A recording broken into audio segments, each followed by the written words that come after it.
کۆمەڵی پرسیارن لەگەڵ میوانەکەمان زیاتر گەنگەشەی دەکەن زیاتر قسەی لەسەر دەکەین. میوانەکەمان زۆر بەڕێز دکتۆر جەمال کۆچەر سەرۆکی فراکسیۆنی یەکگرتوو لە پەرلەمانی عێراق ڕاستەوخۆ لە شاری بەغداوە لەگەڵماندایە. کاک دکتۆر جەمال شەوتان باش، گەلێک سوپاس بۆ بەشداریکردنتان لەگەڵمان لەم گەشتەی ژووری هەواڵی کوردستان 24. باشە دوجار چوارچەوەی هەماهەنگی توانیان بربژێرێک دابنێن. قاسم عەرەجی کە بربژێری عامری بوو خشایەوە، محەممەد شیاع سوودانی کە بربژێری مالیکیە ئەو ئێستا دەنگی پێدراوە و ئەوەی وەکو خۆیان دەڵێن ظاهیرن ئەوە بربژێری چوارچێوەی هەماهەنگیە. ئایا ئەمە پرسیارەکەی من ئەمەیە، ئایا ئەمە سەرکەوتنی ئەجێندای مالیکی نییە لە ناو چوارچێوەی هەماهەنگی؟ بەڵێ زۆر سپاس سڵاوەت خودێلتەوە هەمێ بینەر و بیسەرێت کەی 24 بن. جارێ هەر گەهشتنا بربژێرێکی بتەنەیە بە بخۆ دەستکەفتە چونکو ئامەدزانین چارچۆڤێ هەماهەنگی چەندین لایەنێن سیاسیەت تێدا هەین، هەمیاژی گرۆپێ چەکدارێت هەین ئەوە هەمی کۆم ببن سەر ئێکی ئەوە جارێ ئینجازەکە و خاڵا ئێکێ. خاڵا دوێ محەممەد شیاع سوودانی تەجروبەکە هەی بەرینوکە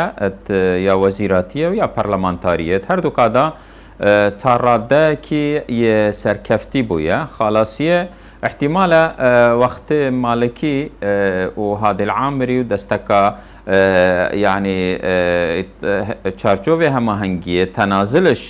بربژێرکردنا کەسێت ئێکێکیری وەکی مالکی هادل عامری الوی دەستی هاتینە دەستێ دوێ ئەوە بخۆ خاڵەکە یعنیە گرنگە کۆ یەتبێژنە سەدری ئەمە دوێ ئەم مستعدین یعنی بین یعنی نزیکی ئێک ببین. نقطة دیەوەیە کۆ محەممەد شیاع سوودانی کەسێکە حتا ڕادایەکی مقبول احتمال الدف تياري صدريجي چونكو وقتي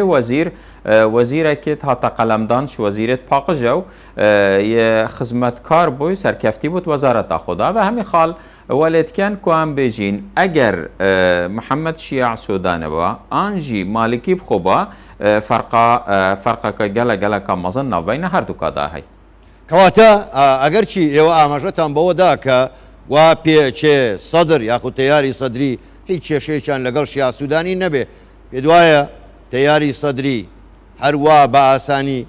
ڕازی بن بە هەڵبژاردننی سوودانی بۆ پۆستی سەرۆکوەزیرانی عێراق. دیتنا من ئەفاخنە جارێ تەوەجها من ئەڤە نەکواز بێژم سەدری هیچ مشکلە نینە لەگەڵ محەممەد شیاع سوودانی بەلکۆ یاز بێژم ئەگەر جیاوازیە بکەیت ناوبەینە مالکیدا و محەممەد شیاع سوودانی تەمامەن یعنی دەرەنجام دێ فەرق بن. یعنی ئەگەر مالکی بات بیتن ڕۆژا دوێ اش سینتخار ناوی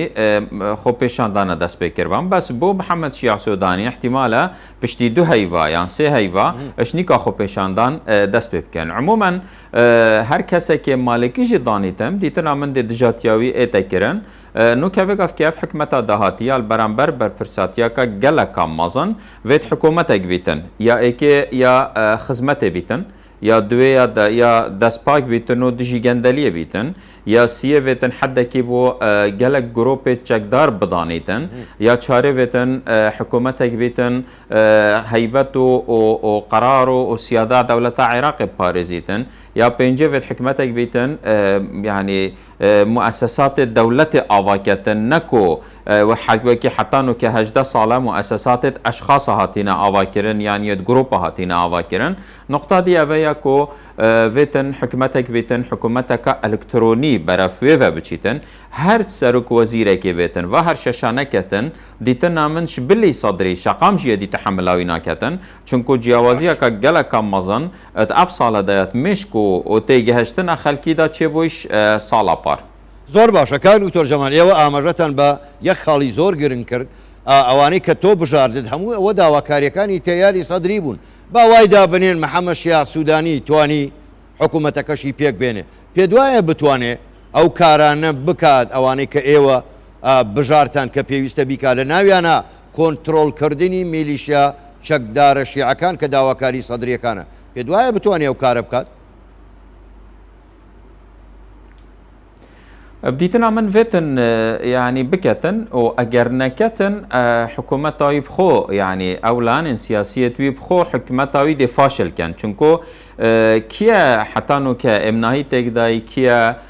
قالك يعني دفر دابش كرين كيا وقافكي حتى جندليت كتل قالك منطقة هر اف جروبان افت تشكدار او يدوين واجهة برينو كا هندك لان سياسي بون دابش كري بون فلان وزارت يا فلان لان سياسية ودي ما هيك فلان دفر يا بويا يا فلان جروب يتشكدار لو اگر اوينكات حكومتاي بخود فاشل بيتن او افلان سياسيت كو او دانا سروك وزير بيتنا من او بخود تحملها في وضعنا كانش بلي معادلات دولية افريقيا قالك هاتيا جوهورين اف جروب تشكدار بيش رنگكي نابيتن بردوامي بو هبيتن ات معادلة دولي دا نت معادلة يا نافخوي جيدا تنه باش كاغ دكتور جمال فيجوي بما سر پرسیارەکانی ترم ئێستا هەواڵێکەیە هەواڵێکی بەپەلەیە دەڵێ هەر ئەم ئێوارەیە چێڵگەی کۆرمۆر جارێکی کە لەلایەن میلیشیاکانەوە کرایە ئامانج و بۆردومان کرا خوێندنەوەتان بۆ ئەو بۆردومانە لەم ئێوارەیەدا چییە ئەمە چه ئاماژەیەکی لێ دەخوێننەوە بە تایبەتی پاش دیاریکردنی محەممەد شیا سوودانی بۆ پۆستی سەرۆکوەزیران ایکش دو آماجه یان نامه که با کردستانک و هکرتونه یا جیرفشاری ده اف جوره رفتاره دید بردوام بن یان جی نامه که با محمد شیع سودانی و كان نما نفيتن حكومة درس بيتن و دويتن حكومتاوي هرويغاف كيف فشل بينيتن چونكو اگر بردمانا كردستانيا بردوام بو معناوي كرد بجداري حكومت نابيتن في رنگي اگر بجدار نبو معناوي سرو كمار نايتا البجارتن سرو وزير جي نايتا دانان بشيوه كي گشتي نامه كا گلكا سلبية و بديتنا من اگر حدك بوفان جورا رفتارا نايتا دانان پێتڤە کورد هەلویستەوی دیار بیتن ئەم بەشدار نابین حکومەتێکێ دا هەڕۆ بردومانە یا خەلکێمە بێتەکردن یان ژیا ژێدەرێت داهاتێ هەرێمێ بێتەکردن یعنی کوردی بێتن ئەف شەرتە هەبیتن دیتنە من بەری هەر شەرتەکێ دیە بە ئێکێ بیتن یە دوێ دیموغرافی بزڤریتن وەکی بەری 2014 یە سیە هەمی تشتل دیف دستوری بێتەکردن یا چارێ ئەو یاسایت پێتڤی بێتن بێنە تەشریعکردن زۆر باشە کاک دکتۆر جەمال کاتم یەکجار کەماوە گەر بە کورتی وەڵام دێت و من سپاست دەکەم دوا پرسیار پێت وایە دادگای کەرخ لەسەر ئەو داوایانەی کە لەسەر مالیکی تۆمار کراون پێت وایە دادگای کەرخ بوێرێ بە دوواداچوون بۆ داواکە بکات لە کاتێکدا مالیکی خاوەن میلیشیای چەکدارە بە کورتیش وەڵام دێت و من زۆر سپاست دەکەم دیتنا من ناچتە سەری چونکۆ ئەگەر سەرک وەزیرە شوان بیتن و وەکیتە گوتی چەک ژی دەستیدا هەیە و دەستی وایە درێژە دیتنا من سەری ناگریتن زۆر باشە زۆر بەڕێز دکتۆر جەمال کۆچار سەرۆکی فراکسیۆنی یەکگرتوو لە پەرلەمانی عێراق ڕاستەوخۆ لە بەغداوە لەگەڵمان بووی گەلێک سپاس بۆ بەشداریکردنتان لەگەڵمان سپاس بوویەوە شەوتان باش